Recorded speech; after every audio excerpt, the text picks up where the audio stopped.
Hello hello students, आज का worksheet है नंबर 23 जो क्लास आया है 8वीं के लिए। तो विषय है विज्ञान का। तो यहाँ पे अपना नाम लिखना है, यहाँ पे अपने कक्षाध्यापक का नाम लिखना है। तो ये वर्कशीट है 22 जनवरी 2021 के लिए। तो शुरू करते हैं आज का वर्कशीट। तो शुरू करने से पहले बस आप चैनल को सब्सक्राइब, नीचे में दिख जाएगा रेड कलर का, तो सब्सक्राइब करना है आपको इस चैनल को और शेयर करना है इसको अपने ग्रुप में। पहले आपको सब्सक्राइब करना है, नीचे में सब्सक्राइब बटन दिख रहा होगा। सब्सक्राइब बटन करने के बाद फिर बगल में बेल आइकन आएगा, उसे भी दबा देना है और उसके बाद इस वीडियो को लाइक करना है। ठीक है, चलिए देखते हैं आज का वर्कशीट को।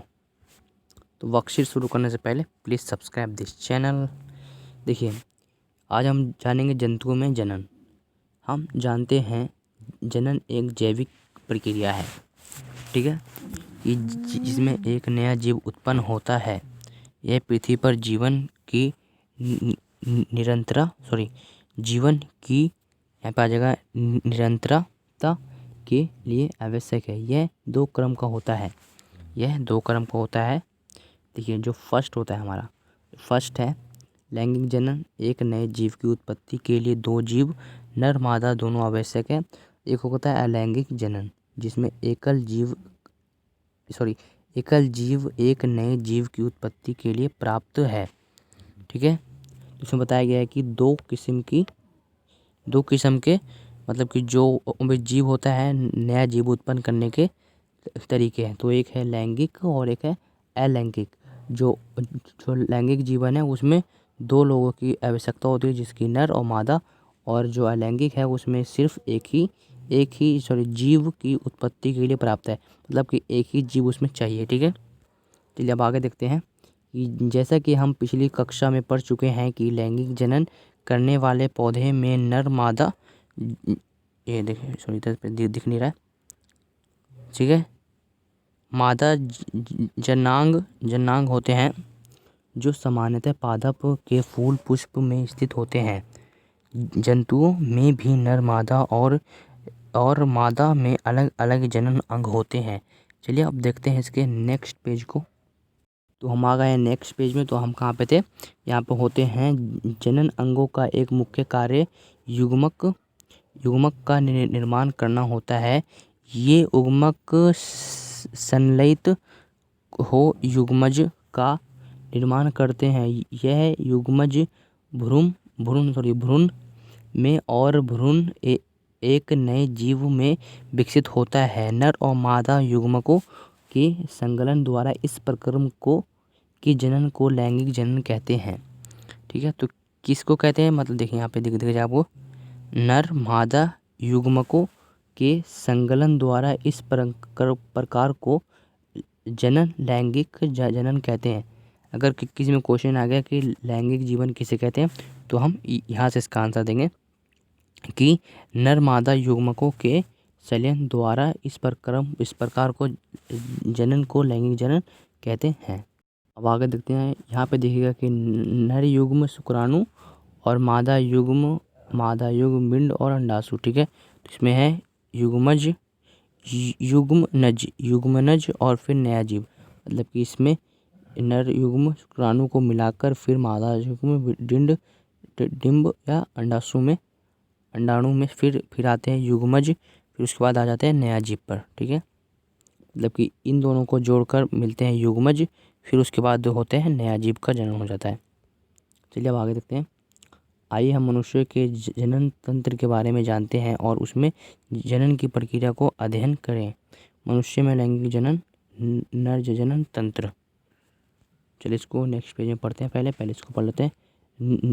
नर जनन तंत्र के मुख्य अंग है एक जोड़ा वृषण, दो शुक्राणु नालिका तथा 3 पह की एक शिशन वृषण शुक्राणु नर युग्मक और यहाँ पे आ जाएगा टेस्टोस्टेरोन नामक हार्मोन का उत्पादन करते हैं। ठीक है, यहाँ पे देखते हैं वो है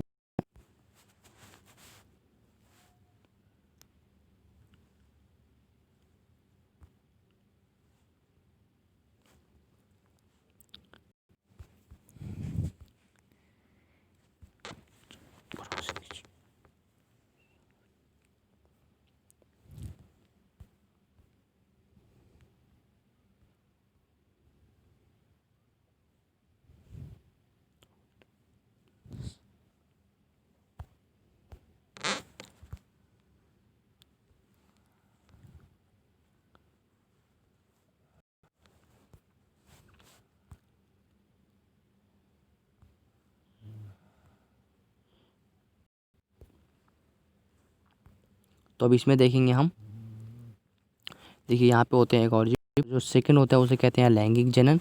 तो इसमें दो जीवों की भागीदारी आवश्यक है। इसमें नर और मादा युग्मकों के संयोजन को संतति का निर्माण होता है, इसे लैंगिक जनन कहते हैं। ठीक है, हमने बता दिया, परिभाषित भी कर दिया, उसके ऑप्शन भी दे दिए। दो किस्म के होते हैं, एक अलैंगिक एक लैंगिक। ठीक है, तो उसके बारे में बता भी दिया। चलिए देखते हैं प्रश्न नंबर 2 क्या। तो अब हमारा प्रश्न नंबर 2 है कि लैंगिक जनन को परिभाषित करें, क्या यह पौधों में होता है। चलिए देखते हैं इसको आंसर। तो प्रश्न नंबर 2 का उत्तर यहाँ से आपको मिल जाएगा कि इसमें दो जीवों की भागीदारी आवश्यक है। इसमें नर और मादा युग्मकों के संलयन से संतति का निर्माण होता है, लैंगिक जनन कहते हैं। तो जी हाँ होता है, तो यहाँ पे लिख देंगे हाँ, इसमें लिख देंगे हाँ होता है, पौधों में भी नर मादा होता है। ठीक है, यहाँ पे लिख देंगे होता है। कैसे होता है चलिए नीचे देखते हैं। देखिए इस प्रकार का होता है, देखिए जो होता है नर युग्म प्लस मादा युग्म, इससे होता है युग्मज, फिर होता है गुणन नहीं सॉरी, इससे फिर एक नया जीव आ जाता है। ठीक है, नया जीव। ठीक है, जीव का थोड़ा गलत हो गया, जीव इस तरह से होता है। हाँ ठीक है, जीव इस तरह से होता है। ठीक है, तो आपको ये पूरा का पूरा क्वेश्चन उतार लेना है। प्रश्न नंबर 2 है, प्रश्न नंबर 3 अब करेंगे। 1 और 2 हो गया कि नर जनन तंत्र का एक नामांकित आरेख बनाइए। चलिए हम एक ड्राइंग बनाते हैं नामांकित आरेख का। इसमें आपको बस कुछ नहीं करना। देखिए इसमें जो है आप ये सेम टू सेम बना लेंगे। ये वाला नर का है, ठीक है, ये शुक्राणु है। ठीक है, इसे बना लेना या इसे बना लेना। ठीक है, तो इन दोनों में से बना लेना है, या फिर आपकी जो किताब है विज्ञान की उसमें आपको ये वाला मिल जाएगा चित्र, बिल्कुल अच्छे से बिल्कुल क्लियर वहाँ पे दिख जाएगा। यहाँ पे थोड़ा सा डिस्प्ले में दिख रहा है, आपके मोबाइल में दिख रहा है, मगर वहाँ किताब है, किताब में से आप देख कर कॉपी में कर लेंगे। ठीक है, अगर आपको कुछ इसी तरह से ड्राइंग बनाना है, इस तरह से एक बना लीजिएगा, उसके बाद फिर इस तरह से कर लेंगे। ठीक है, आपको सेम टू सेम बना लेना है। चलिए अब देखते हैं प्रश्न नंबर 4। तो प्रश्न नंबर 4 है कि नर युग्म का क्या नाम है, इसका निर्माण कहाँ होता है। देखिए इसमें पूछ रहा है नर युग्म का क्या नाम है। ठीक है, इसमें से चलिए देखते हैं इसका आंसर। तो इसमें ना 2 क्वेश्चन पूछे गए हैं कि इनका नाम क्या, ये कहाँ निर्माण होता है। देखिए इसका नाम है इसका नाम है शुक्राणु। ठीक है, इसका नाम है शुक्राणु और ये बनता है वृषण में। ठीक है, बनता है वृषण में। ठीक है, तो इस तरह से आपको लिख लेना है।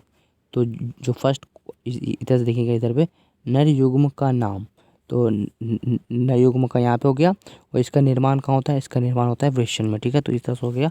अब देखते हैं प्रश्न नंबर 5 जो कि लास्ट है कि दिए कथनों में सही गलत के लिए निशान लगाना है, सही का सही गलत का गलत। ठीक है, चलिए लगाते हैं निशान को कि शुक्राणु एक एकल कोशिका है, कोशिका नहीं है। देखिए ये एकल ही कोशिका है।